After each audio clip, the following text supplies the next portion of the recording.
a qualquer momento, 12:05, a gente vai ser interrompido para acompanhar a entrevista coletiva prometida do governo, novo governo, Lula, anunciando os 114 nomes que faltam do Ministério. Ele já anunciou 226, faltam 114 nomes para anunciar, para a gente saber quem são todos os ministros. Aí a gente pode fazer uma competição. É mais fácil saber a letra do hino nacional ou o Ministério do Lula, né? Vão ser 37 ministros. Faltam 16 nomes apenas. E tá lá. E o mais interessante é que um nome vem para cá, outro vai para lá, outro vai para cá, e aí eles vão anunciar, a gente vai saber qual vai ser essa primeira fotografia. Não há no Brasil um governo, desde a redemocratização, que a foto feita na abertura do governo, aquela foto oficial, todos os ministros se reúnem, que é só feito uma vez, né? Na posse, o presidente, todos aqueles ministros.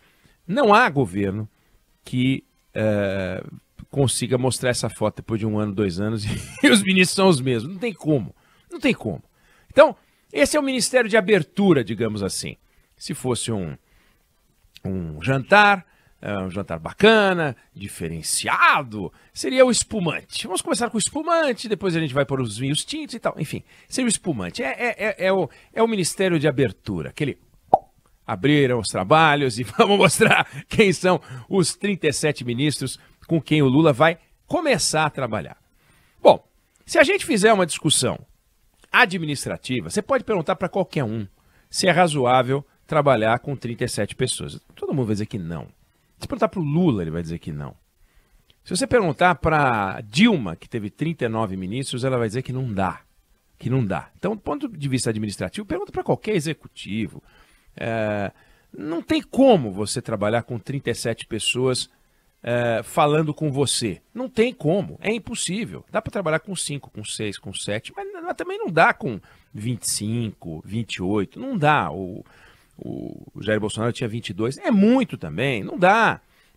Quando eram 10, 12, se você for visitar, tiver a oportunidade de ir ao Rio de Janeiro, Palácio do Catete, e você vai ter a sala de reuniões, onde Getúlio despachou, tem lá 12 pastas, literalmente pastas, em cada pasta é um ministério, e os ministérios têm precedência por ordem de criação, então você tem lá a justiça e tal, só eram 12, aí dá para sentar numa mesa. Agora 37 tem que alugar um estádio de futebol, né? Vamos lá, aí você resolve chamar o segundo escalão, porque você quer passar um recado para todo mundo, o segundo escalão de cada ministério tem 5, 6, vezes 37, 200 pessoas. Aí você tem que alugar 4 ônibus para fazer uma reunião gerencial com o primeiro e segundo escalão. Não tem o menor sentido. Mas essa é a discussão administrativa. Tem uma questão política. Os partidos no Brasil eram maiores e menos pulverizados. Os partidos no Brasil são menores e mais pulverizados. Atingir a maioria é uma imposição, não é um direito, é uma necessidade. Sem maioria não aprova nada. E para fazer maioria, o Lula começa. Bom, então vamos resolver o MDB com 2. Aí o MDB fala com 2, a gente não quer. A gente quer 3. Ih, cara, mas já tem a Simone Tebet. Simone Tebet não conta. Simone Tebet não... então é 4. E o PSD? PSD a gente já vai dar a pesca. Mas só pesca, mas a de água doce. E a de água salgada? Não, então vamos juntar aí no ministério só de água doce, de água salgada. E Minas Energia, então é PSD. Aí começa a fazer uma conta e fatia daqui. Portos, aeroportos viram ministério. Aí você tem portos, aeroportos e o outro é transporte. Mas é o que tem que fazer, porque ele precisa formar a maioria, porque se não formar a maioria, dançou. Só que quando ele faz esse fatiamento todo, além da dificuldade administrativa, que é superável, ele nunca vai despachar com o ministro da Pesca, porque não tem o que falar com o ministro da Pesca. Vai dizer, tá tendo peixe? Tá. Então vamos marcar um dia de ir para Dourados para a gente pescar junto? Vamos, que legal. O que tem para falar com o ministro da Pesca? Nada, absolutamente nada. Pesca deveria estar no Ministério da Agricultura, né, do agronegócio. Pesca é agronegócio. Pesca não é turismo. Se for turismo, a pesca de turismo vai para o turismo. Não existe o Ministério da Pesca. Mas fatia-se assim. Tem também a divisão, desenvolvimento agrário, o agronegócio, é aquela história, resolve-se dessa forma, né? Mas, além da questão administrativa complexa e explicável pelas razões políticas, como eu acabo de dizer, vai chegar a hora da verdade. La hora de la verdade. O que é la hora de la verdade? É o seguinte, o Ministério, o governo, o orçamento público não está nadando em braçada, né? Quando a gente ouve falar da PEC do teto, pode furar o teto não significa pegar mais dinheiro das pessoas. Furar o teto significa poder fazer certas despesas sem encana. Porque se você não tiver autorização para furar o teto, você vai cometer o crime de responsabilidade. E aí você vai encana. A Dilma caiu. Então, ninguém quer cair por crime de responsabilidade porque não sabe, não faz as coisas. Tem que gerenciar direitinho. Então, para poder fazer as coisas direitinho dentro do orçamento, aprovar essa PEC do teto de gastos e tal, agora ninguém vai em cana, porque pode gastar de outra forma, mas isso não gera dinheiro. O que gera dinheiro é crescimento da economia, ou aumento de impostos. Aumento de impostos não dá.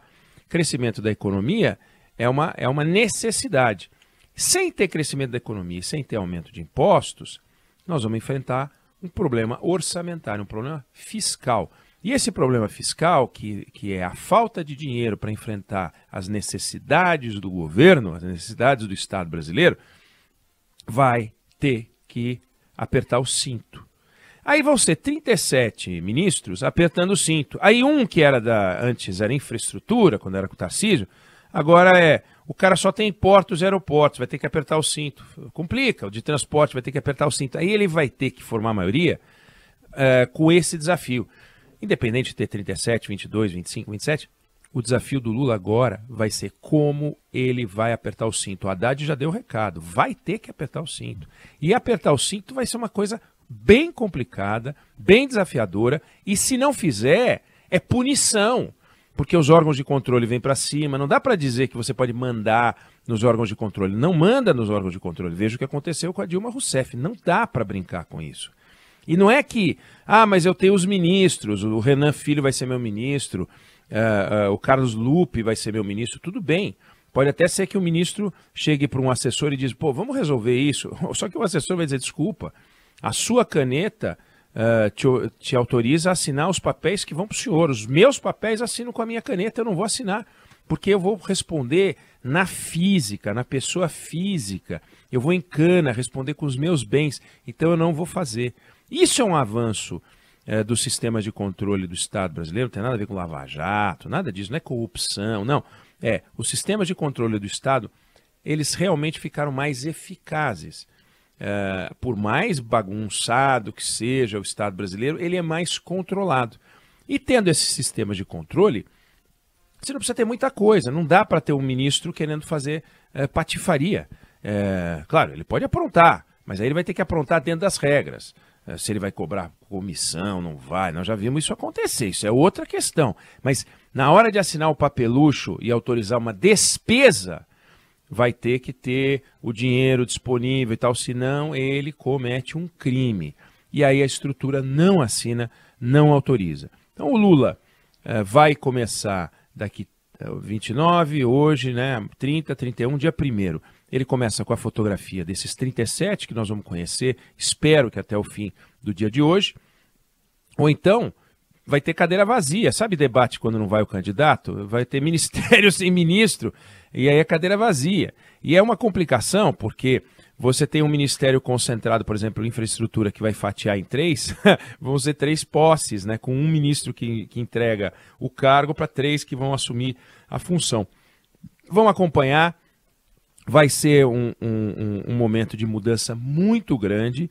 O Bolsonaro, alguém pode perguntar, por que ele conseguiu ficar com 22 e o Lula precisou botar 37? Muito simples. O Bolsonaro entregou para o Congresso Nacional o direito de brincar com o orçamento. O orçamento secreto é de vocês. Vocês fazem o que vocês quiserem aí. Aí eles dividiam, não precisavam mais de cargo. Eles tinham o fundo eleitoral e fundo partidário para poder fazer campanha e fazer política. Tinha o orçamento secreto para brincar nos estados. Não precisava do governo federal, não precisava dos cargos. O Lula quer fazer de um jeito diferente. houve uma mudança no Supremo Tribunal Federal, a forma de usar o orçamento secreto mudou, não existe mais a ideia do orçamento secreto, uma rubrica orçamentária sem um titular, sem um dono, sem um mandante. Então, a velha forma voltou. A velha forma é distribuição de cargo e de poder, razão pela qual a gente está vendo o 22 virar 37. Não é mais honesto, menos honesto, mais íntegro, menos íntegro, mais funcional, menos funcional. Dava, não dá mais. Simples assim. Bolsonaro fez com menos ministério porque dava, porque entregou o orçamento secreto. Lula perdeu o orçamento secreto, tem que entregar mais. E mais, o PT tem um passivo de imagem complicado. Ele não pode começar com um escândalo de orçamento secreto, até porque tem mensalão nas costas, tem petrolão nas costas, não dá para sair fazendo estrepulia. Nós vamos acompanhar daqui a pouco, espero, daqui a pouco, né, Débora, Fábio, a gente vai ouvir a entrevista coletiva para a gente saber quais serão os ministros. A gente vai poder fazer uma avaliação dos nomes e tal, mas esse é o panorama geral.